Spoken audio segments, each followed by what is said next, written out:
கோவில்ல நம்ம தீபம் ஏற்றி வழிபாடு செய்வது, வீடுகளில் தீபம் ஏற்றி வழிபாடு செய்வது அப்படின்றது நம்முடைய வழிபாட்டு முறைகளுள் முக்கியமான ஒன்று இல்லையா?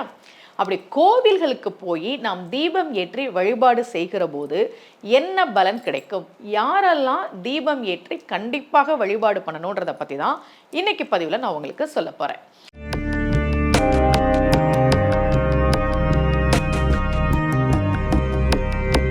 ரகசிய உண்மைகள் சேனலை பார்த்து கொண்டிருக்கும் உங்கள் அனைவருக்கும் சுமதி ஸ்ரீயின் அன்பு வணக்கம்.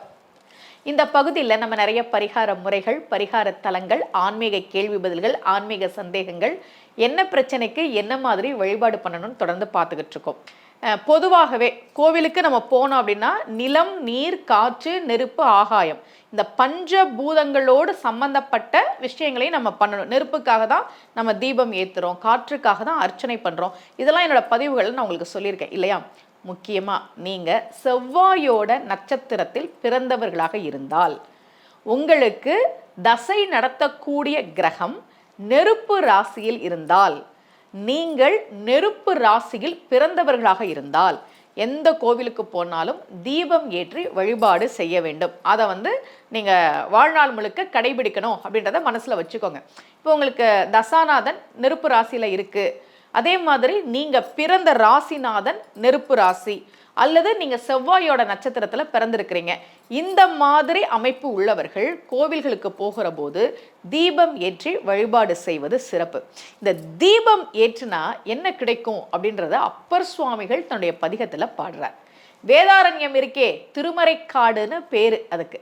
அந்த திருமறைக்காடு கோவிலில் ஒரு விளக்கு அணையிற மாதிரி இருக்கு.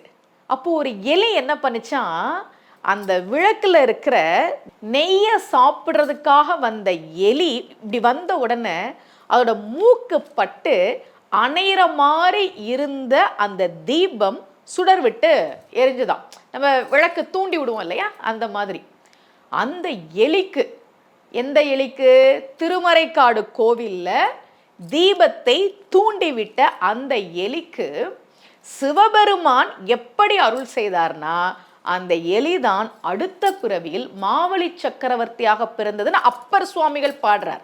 நிறைமறை காடுதன்னில் நீண்ட எரி தீபம் தன்னை கரை நிறத்து எலி தன் மூக்கு சுட்டிட கனன்று தூண்ட நிறை கடல் மண்ணும் விண்ணும் நீண்ட வானுலகம் எல்லாம் குறைவர கொடுப்பர் போலும் குறுக்கை வீரட்டனாரே.